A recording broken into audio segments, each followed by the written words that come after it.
Pokemon Ultimate Adventures by Mikazuki. Location: Tealville Main Streets. Ash was screaming, flapping his arms wildly in a desperate attempt to stay balanced, while Pikachu had his eyes closed and was holding his breath. He leaned forwards, but the board started to tilt downwards. Wah, wah, wah, wah, wah! He leaned back, but it faced up and started flying higher. Ow! Ash exclaimed when his head hit a traffic light. He growled, clutching his forehead with a tear in his eye. In front of him, he saw another one coming. Pikachu covered his eyes, and Ash screamed. He leaned to the left in a desperate attempt not to hit it. He missed, but went spinning in a barrel roll. Ash could not remember screaming so much in his life. Even being carried in the claws of an Aerodactyl was less scary than this. Ash straightened himself, and the board started flying right side up. He clenched his fist and leaned forwards a little. I've got to keep balanced! Further ahead, he could see a white van speeding, cutting through traffic. Ash tried his best to stay upright, and this was no easy task. He clenched his fists, and his arms stretched out backwards. Pika! Pikachu pointed ahead and yelled. Ash looked. Bah! He tilted a bit to the right and tried to turn the jet board the same way he would do with a skateboard. When he did this, it turned to the right, barely missing a truck right in front of him. Pikachu yelled and pointed again. Ash did the same thing, but to the left, and missed a Jeep. Ash clenched his fist and leaned forward a little, his arms stretched out backwards. Pika! Ash leaned back quickly, and the board flew upwards, safely over the car ahead. I think I'm getting the hang of this! Pikachu! Although a few things were different, riding the board was just like riding a skateboard. The stance was the same, the left and the right turning was the same. Ash managed to keep the perfect balance, and the board started flying at a straight angle, not to mention it flew a whole lot faster. This is awesome! Ash dodged left and right, missing any obstacle that got in his way. He then stopped with the playing around and leaned back a little, flying higher and above the cars. He looked forwards. The van he was chasing was just up ahead. Ash! Can you hear me? Ash looked left and right. Who said that? This is Evie! I'm speaking to you by the jetboard's radio. Are you alright? Yeah! Ash yelled down. It was hard to speak, seeing how fast he was going, not to mention it was noisy. This thing is awesome! I'm getting the hang of it! Good! Now listen, Ash. The tracker indicated that the van is way ahead of you. You have to speed up! Ash leaned forwards. The board flew down a bit, missing a bridge connecting two buildings, and then leaned backwards, flying up. How am I supposed to do that, Evie? I know it's dangerous, but you can turn the super speed on and off like a light. You have to align your feet in a certain position, and the clips will turn and you'll speed up. To do this, you have to... Evie? Evie! What do I do? Ash yelled, but he got no response. Now the CRRR radio was gone. I think he said to align my feet in a certain position. What was it? He kept twisting his legs around. The clips didn't budge. He looked ahead, but he wasn't getting any closer to the van. Oh, come on! He turned his feet into a certain position, and all of a sudden, he felt the clips turn, and the boosters on the back flashed, and the world on the side went all blurry, and all noise seemed to fade away.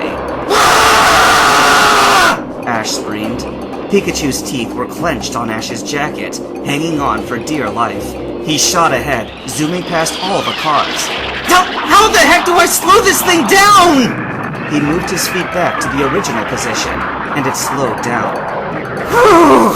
Ash sighed, relieved. Now he wasn't flying at the speed of sound, he was only traveling at breakneck speed. At that last burst, this one seemed pretty slow. But anyway... Pikachu! There's the van! Ash pointed to the left. He was flying alongside the van. He zeroed in closer to it. Okay, how exactly do we stop it? Pikachu! No, Pikachu, we need to think of a smarter approach. And any electric attack would hurt me. And if I go down, we're both dead. We'll have to hit with physical attacks. Got a good long-range one? Pikachu! Okay, but if you want to do that, I'll have to get in front of them. Shoo! Pikachu! Fine then, I'll distract them! Ash zoomed alongside the van. Hey! He slammed his fist against the window, leaving a crack on the glass. Huh? One of the guys in the van yelled. How the hell is that kid? Does that really matter? The driver yelled and turned to the right in an attempt to ram the two. Ah! Ash moved to the right, barely missing it. Pikachu, are you ready yet? Pika! All right! He yelled and zoomed to the front of the van. Pikachu climbed down and stood on the board, turning around and facing the van. Pikachu, swift attack! Pikachu fired hundreds of tiny stars. They each hit the windshield, and it started cracking. More stars flew. The windshield hadn't been penetrated, but that wasn't the plan. Ah! I can barely see! The driver complained.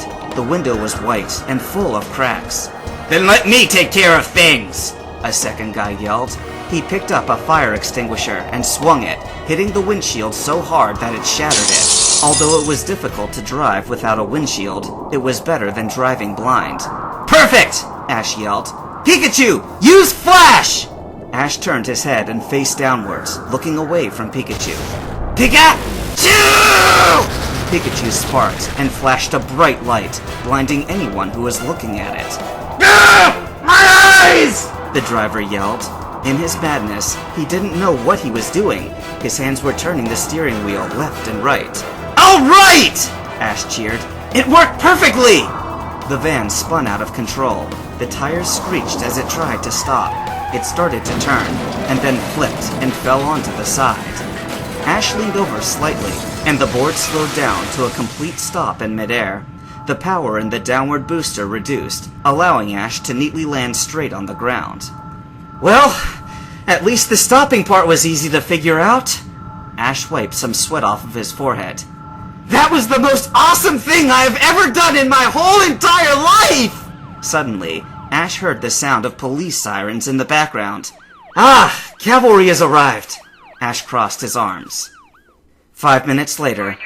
You have the right to remain silent! Anything you say can and will be held against you! Officer Jenny spoke as she placed handcuffs on the last of the 5 who were in the van. So, Ash, I see you've mastered my jetboard, said Ebby. Yeah, and it was totally awesome, Ash answered. Well, it is more suitable for someone like you, and I've tried to ride it, but I simply just can't master it. Ebby straightened his glasses. Plus, if the Massigno got hold of an HM that strong, it would have been the end of us. So as a reward, it's yours. What? Really? Ash yelled, excited. I'll let you keep it, but 2 things. It's still incomplete, so I'll have to take it for a little while. And 2, it needs a name. Could you think of one? Ash handed the board to Ebby. Well, let's see. He looked at it. The design, the shape, the color. I've got a perfect name! I'll call it the Quicksilver! Good choice, Ash, said Ebby. Where's No Eyes gone off to? Don't call me that! Brock yelled, and punched Ebby on the back of the head. What were you doing back there? Asked Ash. I've noticed something was missing. Normally, after doing something idiotically dangerous like that, Misty'd be throwing a fit and hitting you for putting your life in danger. But I can't seem to find her, answered Brock. Ebby's eyes widened upon hearing this, and he quickly turned to Ash. Ash, I know it was you guys who beat 001, but did you happen to see anything weird when in the dark forest? Definitely, he replied. Some guy who looked, acted, and dressed and sounded just like me was there. I fought him in a Pokemon battle and won. Then I fought him physically and beat him up. After he said he was gonna do bad things looking like me, I threw a rock in his face, tied him up, hung him upside down from a tree, and took his money. Ash! Ebby snapped at him. What you just did wasn't a very smart thing to do! Listen! I knew another one who fought him that way. He beat up a faker, then nailed him to a barrel and kicked it off a bridge. Ash and Brock laughed, but Ebby did not seem amused. That guy is a super fiend! Ash stared at him. That was a super fiend? He shrugged. Then, either they're pretty weak, or I'm just the one who's too strong for them to beat, he gloated. Ash! There's a reason they use the word fiend in the name! When those guys want revenge, they really want revenge! Ebby spoke. No one knows Faker's real name, but his code name is Doppelganger because he can impersonate anyone. But that isn't why he's one of the fiends. He's the perfect spy and could imitate anyone he wanted. He could also mimic certain Pokemon attacks. He's usually a very strong fighter, but that trainer who beat him, just like you, definitely didn't give him the chance to fight seriously. If you left out the part where you hung him upside down and took his money, you wouldn't be in such a mess. He sighed. Let me explain. After doing all those things, that trainer soon found himself being caught in that Faker's trap. Currently, he's resting in a mental institution because he wasn't only attacked physically, he was attacked mentally. What are you saying? Asked Ash. I'm saying that he's going to do something very bad. Most likely, he'll use something or someone of great importance to you against you, Abby said. You mean like Pikachu? Asked Ash. Pikachu is a very good candidate, but it'll be hard seeing how strong he is and always next to you, Abby spoke. However, with the trainer, the Faker used his girlfriend against him. His eyes widened with shock. Ash! Do you know where that girl is? What's her name? The one who's always following you? Misty? Ash spoke. No, we're not a couple or anything. We're just friends, he continued, turning a light shade of red. Whatever! Do you know where she is? Actually, said Ash, no. Ash, this is bad! Hurry, go! You have to go and find her before Doppelganger does first! Abby yelled. Where has Misty gone? No one has seen her after she left to look for Brock. Is what Abby said true? Has Doppelganger kidnapped her? Find out next time on Pokemon Ultimate Adventures! To be continued.